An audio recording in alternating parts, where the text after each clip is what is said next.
अस्सलाम वालेकुम, कैसे हैं आप सब? Thank you so much for coming back to my channel. If you like the story of this novel, kindly subscribe my channel. ठीक इसी वक्त इस्लामाबाद के दूसरे हिस्सों पर भी फजर ऐसे ही शुरू हो रही थी.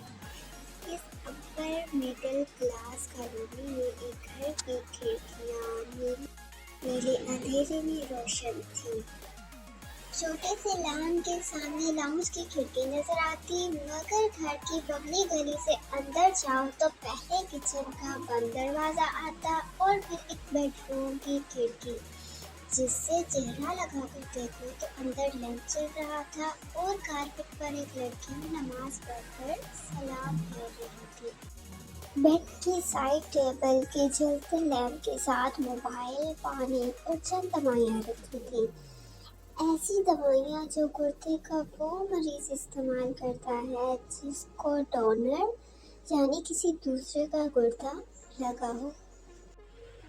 नमाज खत्म करके बिना दुआ मांगे उठी, चाय नमाज उसी ने इसके खाने में रख दी, दुपट्टा उतार कर बाल आजाद किए, फिर पलट कर स्टडी टेबल तक आई तो उसका चेहरा सामने आया. वो साफ मगर कतरी जर्द रंगत की दराज का दुबली पतली सी थी. नकोश मुतनासिब आंखें बादामी रंग की, गहरी भूरी पलकें मुड़ी हुई और नाक में हीरे की नन्ही सी लौंग, बिल्कुल मूंग के दाने जितनी. वो बहुत खूबसूरत नहीं थी मगर उसके बाल खूबसूरत थे.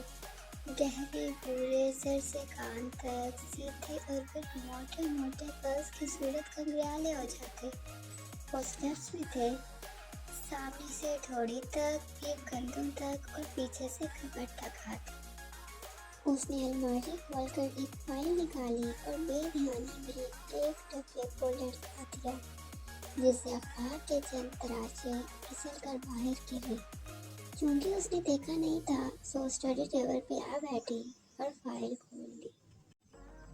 अखबार के तराशे उसके कदमों में गिर रहे. कमरे में नीम अंधेरा था, वो ठीक से पढ़े ना जाते थे, मगर फिर खिड़की के बाहर सब फैलती गई और रोशनी अंदर भरती गई और उनकी तहरीर वाज़ेह हो गई. इन तराशों की सुर्खियाँ कह रही थी, असिस्टेंट डायरेक्टर नैब वारिस गाजीपुर असरार तौर पे कमरे में मुर्दा पाए गए. पुलिस ने मौत को खुदकुशी अजीज़ो अकारब ने कत्ल करार दे दिया. कमरे से लैपटॉप और अहम डॉक्यूमेंट्स भी गायब. इस्लामाबाद के पोश इलाके में नामालूम अपराध की फायरिंग से एक खातून जाँ बहक, एक जख्मी. जाँ बहक होने वाली खातून कुछ रोज कब मुबैना तौर पर खुदकुशी करने वाले नैब डायरेक्टर के भाई की अहलिया थी.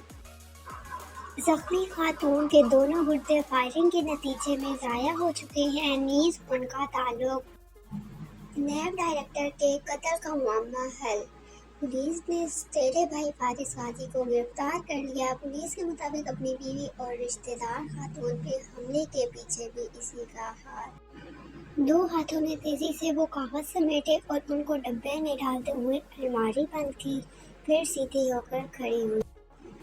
वो तैयार हो चुकी थी और अब गीले घड़ियाले बाल ब्रश कर रही थी. फजर बीते काफी देर हो चुकी थी और बाहर हर तरफ सुनहरी रोशनी थी. उसकी खिड़की के बाहर पतली गली में वापस चलते जाओ तो किचन का दरवाजा अब खुला था और जाली से बातें करने की आवाज़ें और नाश्ते की खुशबू आ रही थी. मुलाजिम लड़का खड़ा चाय दम पे रख रहा था, साथ एक हड्डी कट्टी उसके तबके की औरत खड़ी थी. बेसदाकत, अम्मा का सारा पैगाम समझ में आ गया ना? अब न तसल्ली से गिराई चली जाओ. वो जैसे कोई लंबी चेयर के पास वेट रही थी. लड़के ने हाँ ना चाची कहकर तशक्की करवाई. चाची ने जैसे फरागत से इधर उधर देखा. ये तो अपनी भाजी का नाश्ता बना रहा है, उसने मालकिन की बाबी इस्तफसार किया. हाँ और साहब का भी. बाजी के अबू दो लोग ही तो हैं घर में. ना तो तेरी बाजी की शादी वादी नहीं हुई? साहब ने तो बहुत पहले अंडा तोड़ते हुए बहुत खींचा. बाजी की मंगनी की थी, शादी भी होने वाली थी, मगर फिर बाजार में फायरिंग हुई और बाजी को भी गोली लग गई. बस दोनों गुर्दे ज़ाया हो गए। किसी अंग्रेज औरत ने गुर्दा तो दे दिया और लग भी गया, पर मुन्नी टूट गई। फिर बाजी की शादी नहीं की। बेचारी 27-28 की तो होगी। अरे 33-34 से कम की नहीं है बाजी, लगती छोटी है। सदाकत ने फखर से कहते हुए अंडा तेल में डाला। आवाज आई और बुलबुले बनने लगे। तुझे कैसे पता उसकी उम्र? चाची ने मशकूक नजरों से लड़के को देखा। उम्र का नहीं, सालगिरह का पता चल जाता है। वो हर सालगिरह पे सादी भाई कार्ड और फूल से ले आता है। सादी भाई कौन? ले, मुझे सादी भाई का नहीं पता। सदाकत ने अंडा पलटते मलामती नजरों से चाची को देखा। बाजी का भतीजा है, बड़े साहब का पोता। देख, ऐसे होते हैं भतीजे। और तू ग्राए आता है तो मजाल नहीं कि चाचा चाची को शक्ल भी दिखा दे। साथ ही लड़के की पुश्तों पर जड़ा, वो बिला के रह गया। इसीलिए तो बाजी अपने भतीजे से बड़ा प्यार करती होगी। कहाँ? बुरा मुंह बनाते हुए सदाकत ने उसी अंदाज में कहा, वो तो साथी भाई से बात भी नहीं करती, मिलती भी नहीं है। वो तभी घर आता है जब वो घर नहीं होती। वो उससे नाराज है। आय हाय, क्यों? पुरानी नाराजगी है। बाजी को जो गोली लगी थी वो साथी भाई के मामू ने मारी थी। बस तब से इनके ताल्लुकात अच्छे नहीं हुए। वो सर झुकाए काम करते हुए तबसरा किए जा रहा था। चाची ने और 100 संगारा भरा।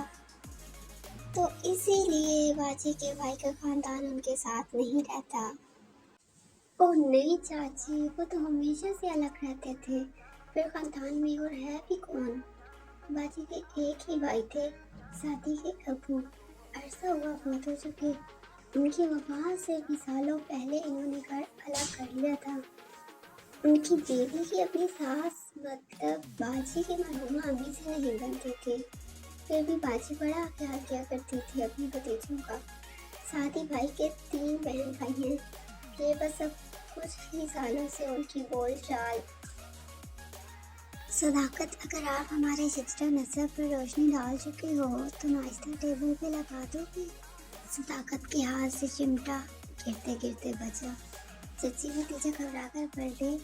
वो कोट बाजू पे डाले दूसरे हाथ में पर्स लिए चौखट पे खड़ी थी और ये बिगड़ा उसने बिना किसी गुस्से या तंज के बहुत सादगी और नरमी से अदा किया था।